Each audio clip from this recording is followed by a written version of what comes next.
that you can be grateful for where you are. That's kind of what that means to me, because nothing is ever going to be perfect. But for me, gratitude is moving forward from a time when I thought I was not going to live that long, honestly. I don't know if you've ever heard of the widow effect, the widowhood effect, where people who are surviving spouses just don't live that long after they lose their partner, especially if they were caregivers.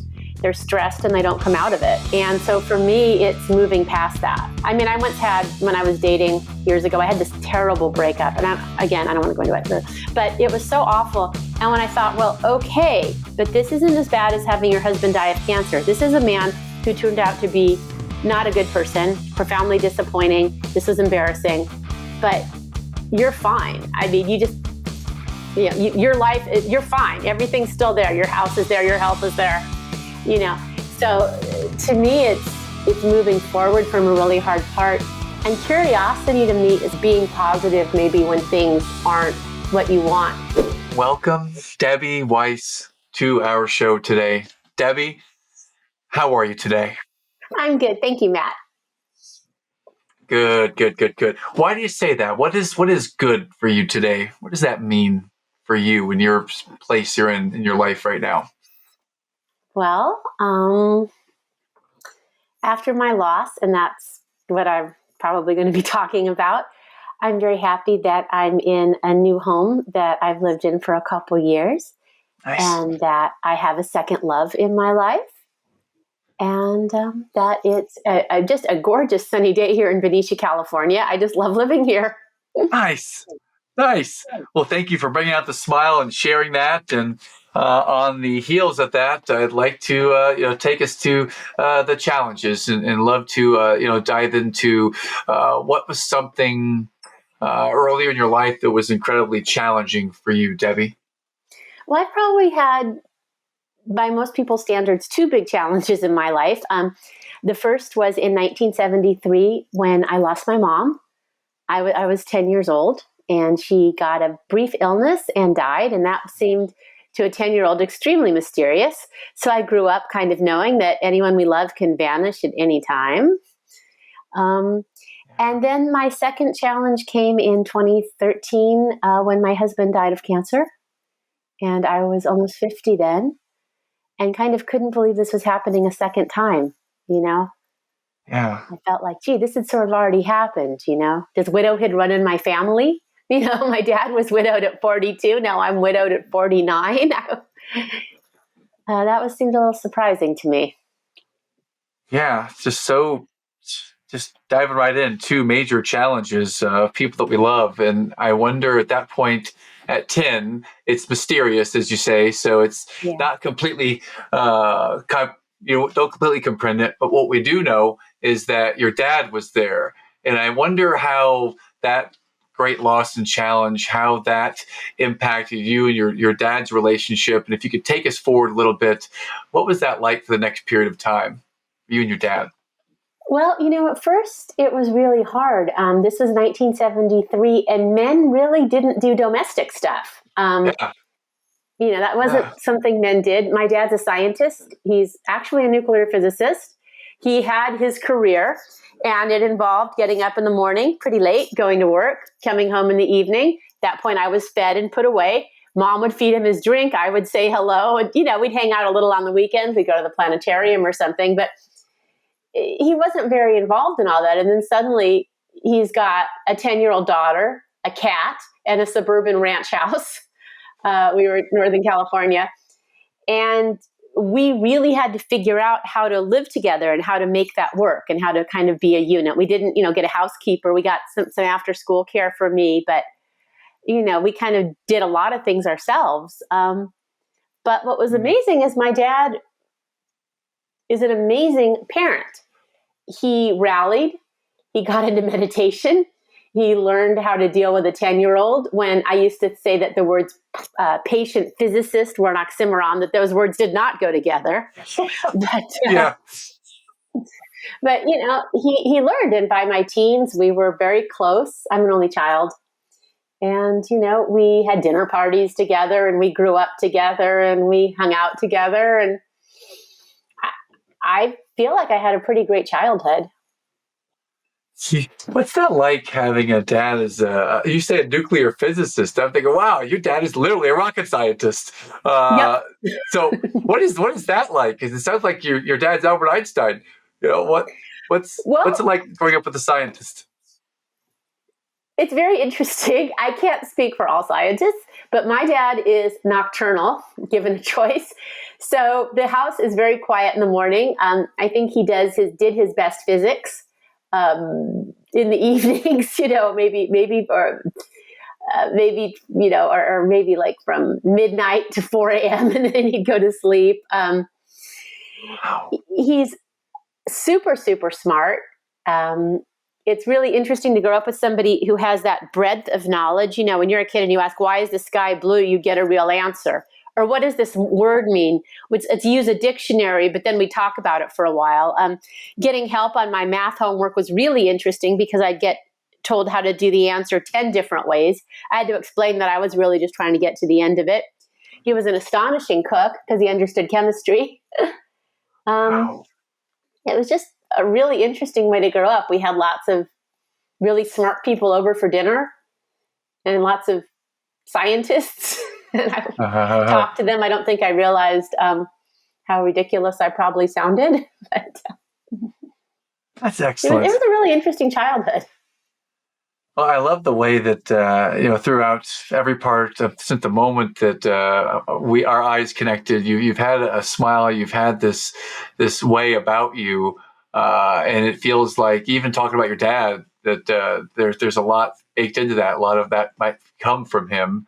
It just feels like a very positive, loving, nurturing relationship. All circumstances considered, it seems that you turned it into something that is still very, very positive. So thank you for sharing that. I'd love to move forward to the second challenge, though, and the one that I believe your book is about, and just kind of talking about in 2013 when your husband passed to cancer. Can you narrate for us a little bit leading up to that? Just what is it that's important that we hear today, Debbie? Well, I guess what's important, what I would say is that my late husband George and I were high school sweethearts. I'd known him since I was 7. My dad and his mom worked together at a research laboratory. So his mom was actually a nuclear physicist, which is pretty unusual for women back then. But letting that go, I know. Two nuclear physicist kids together. Wow. I know. I don't have those brains. I wish I did. My late husband kind of did. He was 4 years older than I am, and he was an engineering major at UC Berkeley. We started dating when I was 17 and he was 21, which at first my dad wasn't too crazy about. And, we kind of got thrown together at stuff over the years since our parents worked together. And then we started dating, and that was it. We were together for 32 years. He was my one and only. I went to law school and became an attorney. He went on to be a software architect. He was the lead guy on a Quicken for a while for the personal finance project program. Mm-hmm. But in 2009, he was a workaholic. I love George, but he was a workaholic. And in 2009, he came home and he said, I'm going to the hospital. And I thought, that's weird. You don't usually want to go to the hospital. And anyway, long story short, he came back and we found out he had metastasized male breast cancer. Metastasized, that means it's spread. It's spread. It's in there. It's in there. And he really thought he could beat it. And there was a lot of treatments, and we had some really good years. He kept working really hard. I wanted to spend more time together.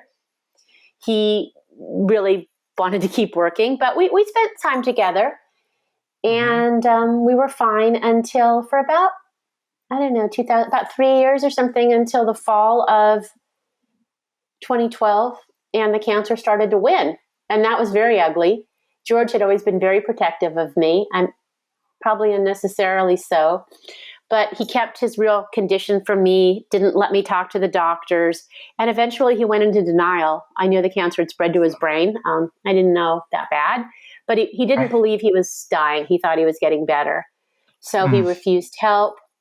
He excluded his parents, which still hurts to this day. And it was crazy because I was trying to help him, but I was a full-time caregiver, but I'm not a nurse. I thought I was making him worse. It was really awful. And then, eventually he passed on April 10th of 2013. I'm not sure how much I can ask here, because I feel a little bit in pain, and I know it's not my pain. It's yours. I'd like to ask about that time when you were taking care of him, and you didn't have the training necessarily to be doing that at that level. But you did your best, and I wonder when you're doing your best to take care of him, and he's in denial about it, and maybe not letting you do it. I mean, what was that period like for you in that last year or so, Debbie? I don't like to admit this, but I do go into my books. I think it's important to be honest about it. I was bewildered. I didn't know what was happening. And I also got angry because he wasn't letting me get the kind of help that we needed. And I didn't even realize, that there was more help available, through his doctors or services. Certainly his parents, who would have helped. And actually, once they eventually found out way near the end, they wanted to, have him at their place and help out. But he turned that down, and it was too late by then. Yeah. I kind of thought I was going crazy. I was very, very stressed. I got these really bad hives, and the doctors thought it was menopause. Well, it's stress.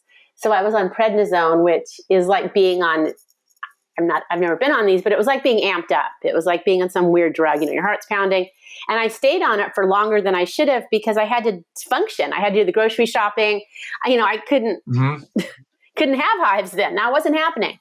So I was amped up, trying to care for him, really out of my element, wheeling him around the house in a wheelchair with tanks. He wouldn't really let me drive him anywhere. So it was insane. I mean, I really was not doing well. My dad was really worried for me. Yeah. Wow. Bewildered and angry, and just incredibly difficult time. And thank you for starting us on the journey and sharing that. And I'd love to ask, because I don't want to give away the whole book. I know that part of your book is about what we're talking about. So, what inspires you to write the book? You're an attorney, and you're married for 32 years to your high school sweetheart, who your dad wasn't fond of at first because he was 21 and you were 17.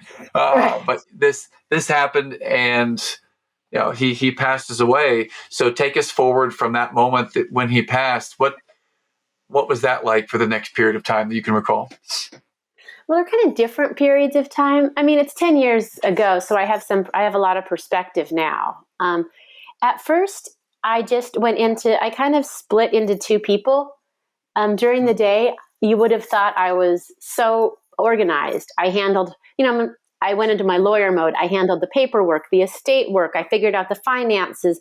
Our house had some deferred maintenance that really needed attention because the bathroom was leaking into the dining room. Had to deal with that. I was doing a lot. It looked a little weird. I was gardening at 4 a.m, but long walks at 7 a.m. But people do that. But at night, I was kind of crazy because I was by myself. George and I were really isolated. I retired from practicing law at 40.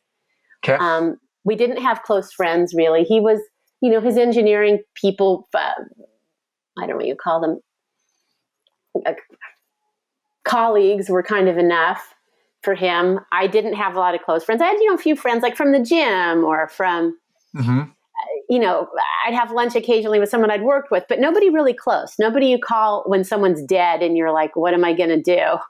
So I was really isolated. So at night I drank bourbon and listened to records, especially George's favorite records. I think I wore Permanent Grooves. I wore through a whole copy of the Rolling Stones. I forget which, Exile on Main Street. I think I wore out that whole album. And I drank and listened to music. And sometimes I ate a lot. Sometimes I ate nothing. My sleep was pretty weird. So it was just really fragmented, But I got better. It got better. Yeah, well, so it got better, and the woman I'm speaking with right now, just the energy and the light, I can feel it, I can sense it before you have this 10 years of perspective. You're in the fragmented period. For a Did you while. Yeah, I was. realize it was in that space, or what was that like when you realized and then started to make progress? If that's the right way to frame it. Oh yeah, what was good was I was seeing a grief counselor. Okay. Um, Okay. that was a huge help. At one point, I got in an inappropriate relationship, which I go into more in my book. I don't want to do that here, but the grief counselor was really helpful with that. And I realized I was in that relationship in part because I was so isolated. So this is maybe a little crazy. I started joining groups. And I was in kind of a small, not a small suburban town, but a really suburban town. There weren't a lot of choices. It was Danville, which is about, I don't know, half hour from Berkeley or Oakland, but I wasn't going there. I couldn't handle driving that far. I was pretty limited. Even with my phone back then, I was pretty easy for me to get lost. So I joined what I could in my local area. I joined the Rotary Club. I joined some kinds of business groups, though I had no business. I had my late husband. I had Georgia sports car, so I joined the car club. I talked about selling the car, but they were so nice on the phone. The guy who ran the club was like, he's like, oh, we have breakfast, we have dinners. It was like, okay, I'll do that. I went to a yoga studio and I just started doing stuff. And it was actually really helpful because I met people and I talked to people and they were nice. And it was a few meals every week. I was out of my house, breakfast Saturday morning with the car club, right? Then we'd go do something car oriented. I'm not really a car person, but that was most of the day with people. And then the Rotary Club was every Wednesday night for dinner. Well, okay, I'm not a networker really, but that they were nice folk. Talked to them, made a couple friends, local people. And, from there, I expanded the things that really did feed me. I joined, most importantly, I went back and joined a writing class I'd been in before. And from there, a writing group. And from there, a close group of friends came out of the writing group. So my weeks, are a lot of time with writing and a yoga studio. And eventually I got into hiking. And my weekends were spent with friendly hiking friends. So mainly I just tried to do stuff. Yeah, well, it felt like I didn't think there was anything odd about that or crazy about that at all. It actually sounds like a great a road to recovery or a therapy or a positive place to be. You're in isolation for a long time with those that you love. And when that person's no longer there, it feels like the alternative is stay home alone all the time. And I don't know what that might do to us over time. But you took action. You went to Rotary and all these places, and eventually you found the writing group and found this. Is this writing passion of yours now, Debbie? Is this something you've always had, or did you discover it in this group, or how did you come to writing as the place that is your service to people, or your place now? Well, I'd always enjoyed writing. I loved it. In college, I was an English major. I'm not a super creative kind of writer. My book's a memoir. I'm a lawyer. I don't think I have that much of an imagination, but I'd always loved it. And when I went to graduate school, I wanted something employable. So I did law school. But then, when I was doing a writing class when I was retired, I didn't take it that seriously. But, without George, missing him, having more time, having things I wanted to talk about, I really loved writing. I loved sharing. I loved being in a group with people sharing. And then I guess I'm a little competitive or something. So I started sending things out to publications. I started to send my writing out to different places. And I was a Huffington Post blogger. And from there, I got in a group of writers who wrote for the Hearst magazines. And that was funny. You'd get a prompt. You'd have 48 hours to get something in. Wow. You got paid $50 if it was accepted. It was very competitive. I got 8 articles published, which was neat for a new writer. I kept going and eventually decided to try to write a book. Probably the biggest thing I did with my writing, aside from the book really, but for the experience, is that I went back to school in 2018 and I got my MFA, a master's degree, a 2-year degree in creative writing. And I was 56. So that was really, I don't know, that to me was like really cool. That was my What thing I'm inspired proud you to of. do that and go get the MFA at 56?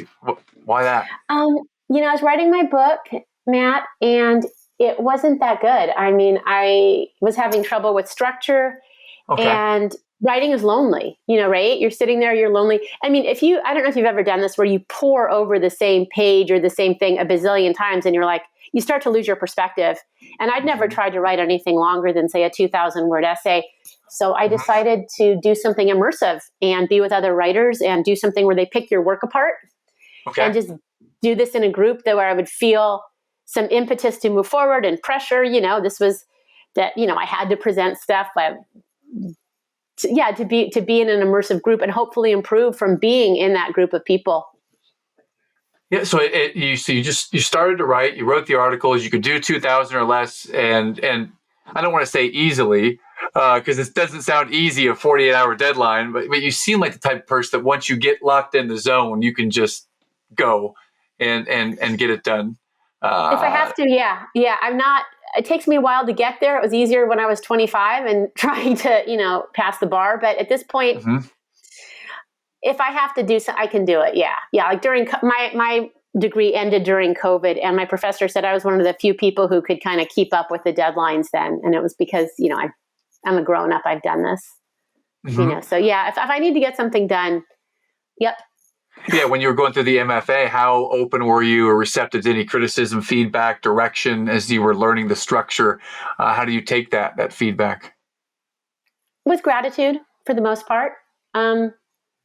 Because, I mean, when I went in there, I'm a suburban, privileged, middle-aged lady, pretty insular. So I was really curious if people in my class who were different kinds of folks could like the writing, if it would resonate, if everybody was just like, yeah, yep, this sounds like a real housewife or, but without anything interesting to say, let's get rid of her. But, it resonated. And that was really good. And I got some really valuable criticism. That said, the thing that really scared me is my book is out. It's been out a year. And my thesis advisor thought I should have started from scratch all over again. But I wasn't going to do that. And my fellow students, I don't think, did think so. And I had a really, really great editor who liked the book. And I worked with her very strongly. I mean, I really cranked on working with her to make it a better book and to meet her standards. When she'd edited it once, I said, okay, what is it going to cost to do a second round? Well, you've hit as we start to talk about the book and we share the website, and I'd love to spend a few minutes on that. Before we get to that, I'd love to go back. You said two words that really just set me off here. You said gratitude and curiosity, and those are two of my core values and two of what I would call the values of eternal optimism. And I'm curious, gratitude and curiosity. What are those two words? What does that even mean to you? Gratitude and curiosity, Debbie. Well, gratitude to me means that where you are, that you can be grateful for where you are. That's kind of what that means to me, because nothing is ever going to be perfect. But for me, gratitude is moving forward from a time when I thought I was not going to live that long, honestly. I don't know if you've ever heard of the widowhood effect, where people who are surviving spouses just don't live that long after they lose their partner, especially if they were caregivers. They're stressed and they don't come out of it. Wow. And so for me, it's moving past that. I mean, I once had, when I was dating years ago, I had this terrible breakup. And I don't want to go into it, but it was so awful. And when I thought, well, okay, but this isn't as bad as having your husband die of cancer. This is a man who turned out to be not a good person, profoundly disappointing. This was embarrassing, but you're fine. I mean, your life, you're fine. Everything's still there. Your house is there. Your health is there, So to me, it's moving forward from a really hard part. And curiosity to me is hard. That's harder for me, but it's being positive maybe when things aren't what you want. Example, I just started yoga teacher training, and What? I know. Wow. I know. Well, I wanted to come back to that because you mentioned and you kind of lit up when you talked about writing, and then you said hiking, and you even mentioned a yoga group. So Yeah. why yoga teacher? It fits you because you're lighting up when you talk about it. Uh, but why Well, yoga? I'm not good at it. I wish I were good at it. I still can't do arm balances or crow. I've been at it for 9 years. I'm also kind of a risk benefit person. Handstand, no. Potential broken wrist, I can live without it. But I just really loved it and I enjoyed it. And honestly, I loved writing the book. Promoting it, I don't love. I love meeting people like you. I love the experience, but trying to actually generate sales, being a salesperson, being focused, getting followers, I hate. I just not my thing. So I really Mm-hmm. need something new to engage my brain.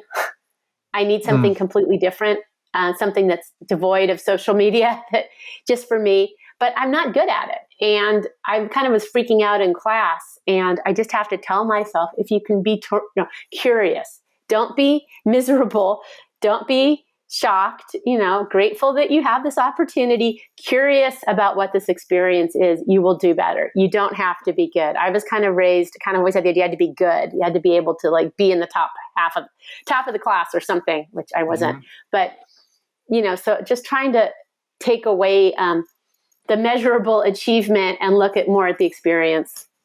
Wow, that's a lot for a competitive person to come to that realization that it's about the experience, not necessarily just the achievement. It's the experience. So as you're on your journey of becoming a yoga teacher, which is awesome, I cannot wait to see if there's ever a YouTube video of this that you don't have to make yourself, but if someone takes it, I would love to see that just to see the joy, because I'm seeking joy. I'm looking for people that's heart is full of joy in something they do, and Yeah. you're lit up when you talk about it. So I'm curious, where are you right now in your yoga teacher journey? And when's the first class going to be so we can see Oh, well, and thank you. participate? I have had, it's an 8-week program. We've had 1 week of classes and I completely freaked out. We had to practice teach already and I completely blanked. You would have thought I'd never done yoga before. I was like, I don't know. I don't know. So we don't have class this week. So, but in the next week and a half, I'm going to really try to figure this out and probably practice on my partner. I don't know. I brought flashcards. So I'm at the beginning and kind of freaked out, but hopefully it'll work. My goal ultimately, I don't really know that I really even want to teach. I'm one of these people who is like, no, Debbie, you're other right. And then if I turn another direction, I've lost left and right all over again. I don't, my sense of very poor, very poor. Give me something to write. Make me write an essay quickly. I can do that. I can't do this. But so I'm in panic mode right now. But what I ultimately would like to do is maybe teach kind of a light kind of yoga with a writing component, put the two together. Wow, that would be like, do I say Debbie on steroids? That would be like Debbie, because I love the energy I'm feeling right now. Put you in writing and yoga together, and that just sounds like the best of both worlds. That sounds pretty awesome. You really are seeking the experience. I feel like what I'm learning right now is that you don't have to have this benchmark end goal post of achievement. Even when you're competitive, it doesn't have to be about that. Simply enjoy the journey and enjoy the experience. And You yeah. have to. I have to do that. I have no choice. I mean, like I said, otherwise, like the book, it didn't do as well as I wanted. I'm going to be honest. It really didn't. It's coming up on a year. And some of the experiences I've had with that were not what I wanted. I don't like a bazillion rejections, and so I have to look at it as an experience, a learning curve, what's good about it, look at the great people I've met, look at hopefully some of the skills I've learned, and just try to look at things in a positive way. Yeah. Well, so you got your MFA in I did. 2018 at 56. So that puts 2020, you, actually. or 2020, 2020. pardon me, Yeah. 2020. So that puts you here at the end of a decade as you're getting ready to wrap up your 50s and gracefully and gloriously launch into the 60s. But what's on the horizon for you that not perfectly planned, but what's on the horizon to look forward to that might be exciting for you here in this next chapter? Well, I said I moved to Benicia 2 years ago, and I love it here. I got involved with our local literary society. I did a memoir workshop, and it looks like I'm going to be able, fingers crossed, to teach a memoir writing class that I volunteer to teach for like some senior folks. I've taught memoir before. I love teaching writing. I've also taught essays and got paid for that, which was cool. But I just love to teach writing. So I want to do that. And so I'm excited about my community here. My partner's a realtor here, and we we just have a great time running around town on our Vespa and chatting with people. And again, the literary society and the yoga studio offers a wonderful sense of community. That's just, I really found a great community here. One thing that was great from being widowed is when I moved here, I kind of knew what to do. There's the yoga studio. There's great people. Literary society, awesome people. Joined a couple local hiking and walking groups. Again, awesome people. And so it felt really welcome. And it's a small town here. So I'm excited about that. I'm excited about the teacher training. Even if I don't really teach, it's definitely a challenge. It's going to take up all summer. We'll see how that goes. And, I'm excited about having a new partner.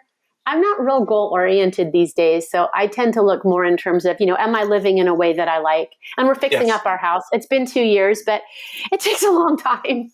Yes.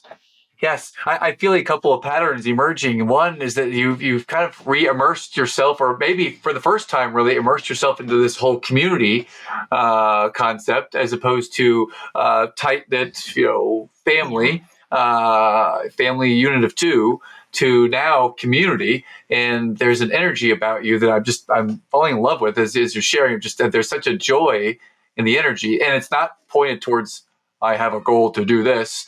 It's about being and present with these things. And when you talk about teaching a memoir writing class, I appreciate your energy. I wonder if we go back to, it's been 10 years now.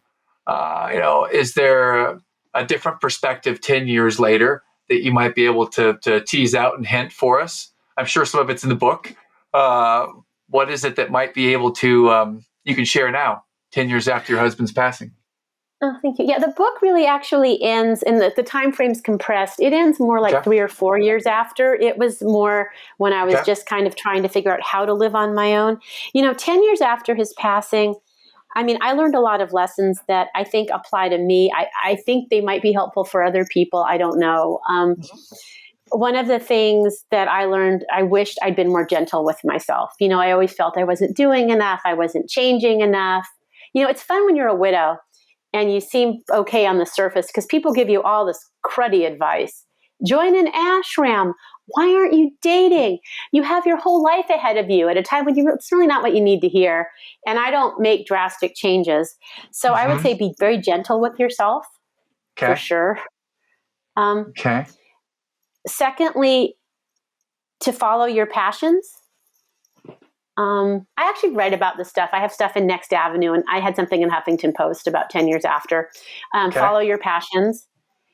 And then find ways to do that with other people, joining groups. For me, it's hiking. It was hiking groups. It was a yoga studio. It's definitely writing groups and another degree. But, for other people, people who are better than I am at this tech stuff, maybe it's an Apple class and how to use your iPhone or something.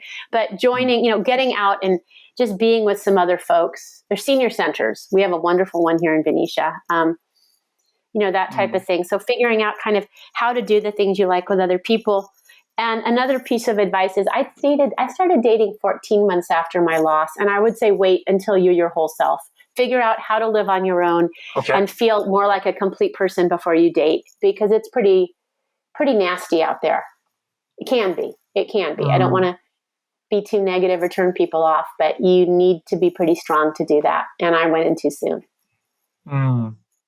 Well, for those of us out here who know someone who is widowed, what are some things that we should not say or do if we have a friend who's been widowed, or how should we approach someone who's been widowed? Just what are the do's and don'ts there from others who are on the outside? Give you 5 hours, but I'll try to condense it. Okay. Yeah. Well, the most common thing that someone may have said or done that that was just painful. Don't do that. Yeah. Well, I think for one thing, Definitely not to say things like he's in a better place or God has a plan. I mean, that might be a person's belief. I know they mean it well, but that's not what we and other people necessarily believe, and it doesn't make us feel any better. Our plan is that this person would have stayed healthy. Yeah. That's not good.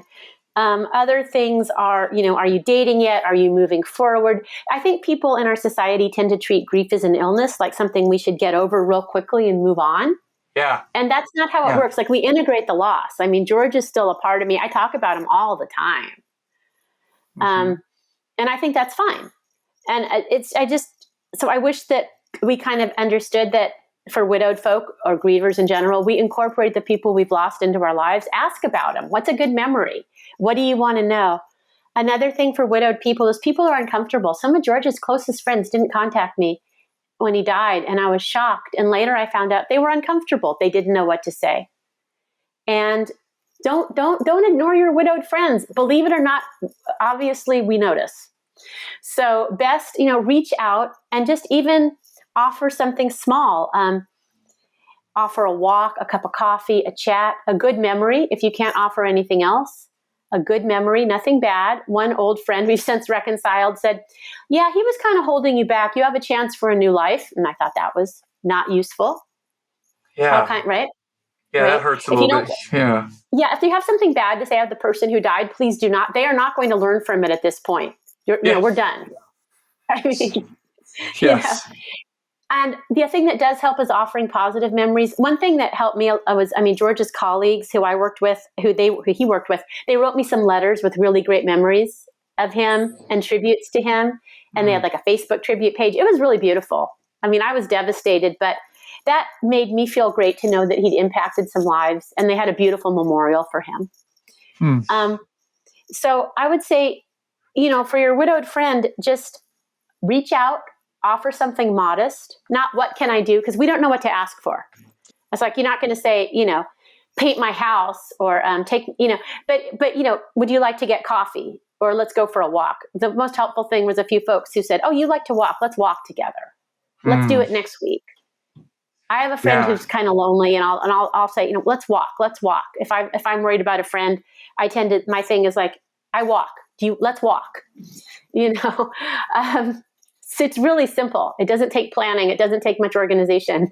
So just mainly I'm sorry for your loss is good, not God has a plan or they're in a better place or you'll move on or you'll find someone else. People aren't furniture. We don't redecorate them, So it's just mainly just offering positive memories, being there and offering a small kind of social thing, nothing too complicated, not my rich friend who offered meet me at some wineries if you catch us. I wasn't doing that, but just something simple. Okay.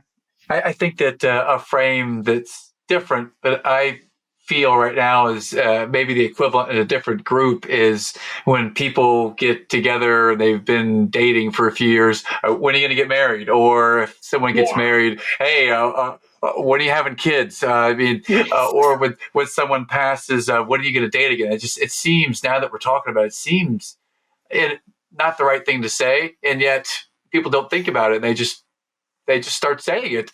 So I'm with you. I'd love to ask you this. I was going to ask, can you go back to the time that you met George, but you were friends as kids. So I'd love to go back to your high school prom, or maybe even, do you remember the first time that George ever asked you out? What was that like? If you can take us back to a trip down memory lane, Debbie. Oh, it was really awkward. I blew it. The first time he asked me out, I blew it. I was 16. He was 20. We were at a family Christmas party at his parents' house. And he said that he was going to a party at some friend's house. Would I like to join him and leave that party? And he would make sure, I got home okay. And my dad said yes, and I went. And I was so uncomfortable. And I told him, I was such a geek in high school. And I was like, oh, yeah, I go to parties. I'm cool. I'm busy. And I didn't really have to tell him, I spent every Saturday night with my girlfriend, Katie, eating, Doritos or whatever, popcorn, watching Saturday Night Live, And so Nice. I think I came across as a like really popular kid, when I was this major, major geek. But we did meet up at a party when I was 17. And I think it was a Halloween party or was it Christmas? I don't remember. My dad had parties. He was good at this stuff. And from then, George and I started to get together. It was after that. He didn't like my music. I remember it's in the book. I have a reading scene. He was looking at my records, and I had Steve Miller and I don't Yeah, know, probably. Joker. Yeah, I love some Steve Yeah, Miller. yeah. Jungle Love, right? Space Jungle Love. Cowboy. Yes.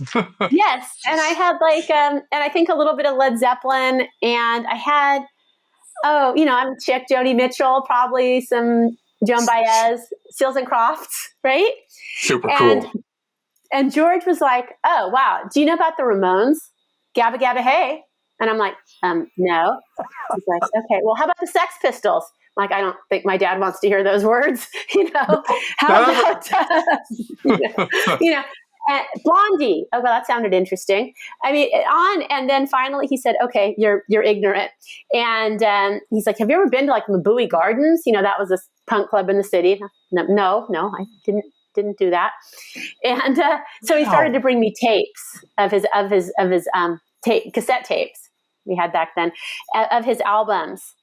And he would stop by because he was training. He was a bicycle rider, and he was training for the Davis Double Century, which is a 200-mile bike tour in Davis, California. And so he would stop by on his tour and give me tapes. And then eventually we started dating. I didn't expect to hear that the nuclear scientist is kind of edgy and listens to punk. I would have thought it was a little more vanilla. But thank you for letting us into the kind of the rebel. I didn't realize that George is such a He was a rebel rebel. back in the He day. was a rebel. Oh man, yeah. When I met him, he was so cute. He had this dark curly hair, and he looked like one of the Romantics or these bands that were popular then. And Nice. my high school, we were all, it was 1981. We were kind of on the edge of the 70s, kind of bell-bottomy jeans, I guess. Fluffy little tops. We shopped at Mervyn's. And, he was like these striped shirts and the peg jeans and the little boots and the striped jacket and the tie with the musical notes on them. He was totally new wave. So that was You just said something I don't know what it is. Is this West Coast? You said Marvin's? Mervyn's. Mervyn's. Is that nationwide or is that West Coast? I don't know Mervyn's. And maybe it's because I was born in 77, so I'm 46 today. So maybe it's an age different thing. I just don't know Mervyn's. That was the spot, though, back in the day, the cool spot in 1980. I don't think it was cool, but it was cheap and it was fashion forward. So it would be like it was more like a Target in style, but it would be like a Zara's or something today where you could get fashionable stuff really cheap. So when you're a teenage girl and you have limited funds and you really want, the hottest new pants, you're going to buy the knockoff at Mervyn's. Okay. Yeah. Especially when you have a dad like mine who believed girls should wear plaid skirts. My dad was a wonderful dad, as we've talked about, but he definitely was on the conservative side. Let's see. I think I just got something wrong. Okay, your dad was the scientist, but also your husband. He was also a scientist. He was an engineer. He was a physics. He was a physics major undergrad, but he was an engineer. He started in hardware and he went into software. He was a software architect, software developer. And he got the Quicken. Okay, thank you for that. All right, he was a software developer, and he was very smart. 800 on the math SATs, all that stuff. Yeah. Good. I just want to give a little bit of credit to all nerds out there. You've associated with being a nerd when you were in high school. So did I, and still to this day. So I appreciate the nerds. You are probably more fashion forward and cooler than you thought. So kudos for all nerds out there. We are all united. Well, Debbie, tell us, how do we get your book? Where's the website? How do we find out more about you? Just how do we find out more? Okay, well, one thing I'm going to advertise is I think my book has a beautiful cover. I think it's really cool looking. Absolutely. And show it up there. Let's take a look at this. Yeah, that's beautiful. Isn't that cool looking? Yeah. It's got a big, beautiful strawberry with it looks like a heart right in the middle. Yeah. My publisher just does really great book covers. So the designer is Tabitha Lahr. I don't know. I just think it's great. Yeah. I was really grateful for that. Mm-hmm. So you can get my book The obvious place to get my book is Amazon. And if you have Kindle Unlimited, it's there, and it's 99 cents on Kindle because I just want more readers. As an unknown author, I'm not trying to make money. I'm trying to get readers. Mm-hmm. You can also obviously get a hard copy, and I think it's $10 or something. I don't know. Excellent. If you want to know more about me, there's my website, which is not surprising, DebbieWeissAuthor.com. Mm-hmm. If you want to find me, I talk to people. I mean, if you message me, I message widowed people back. That's kind of this thing I do. If you're sad and you widowed and you message me, I will eventually message back. And I'm on Facebook as Debbie Weiss. I'm also Debbie Weiss Author, but I don't maintain that page. I'm Debbie Weiss Author, I believe, on Instagram. Mm-hmm. I'm on Debbie Weiss Author on Instagram. I'm on TikTok, but I lost how to log in, and I'm very happy not to be there anymore. Yep. Likewise, yes. Also, DebbieWeissAuthor.com. We'll have that link in the show notes. And you can find Debbie on Facebook or on Instagram. And her book is available as is. It has a beautiful cover. So I don't want to share your email address out loud in public, but you have a beautiful email address too, which I won't share. Thank you. Let's take a look here. We've got a few minutes to go. If you're open, I'd love to put you in the lightning round of questions. Can we do that for a few more minutes? Okay. Well, then ding. Here we go. All right. So lightning round. The first question, The name of our show is the Eternal Optimist podcast. And when I say Eternal Optimist, what does that mean to you, Debbie? It means you're always looking on the bright side of things, and that it's a mindset. Mm-hmm. Awesome answer. If there is a book or two that have been inspirational or have been helpful for you in some way in your life at any stage, what might be one or two books that have been impactful for you? I love the MFK Fisher books, The Art of Eating. She has a whole bunch of books, and you can buy a paperback that has them all together. My dad and I grew up cooking together, and I love MFK Fisher. She writes about food, but also she does that as memoir, which is amazing. Excellent. Love Lori Colwin, both her fiction and nonfiction.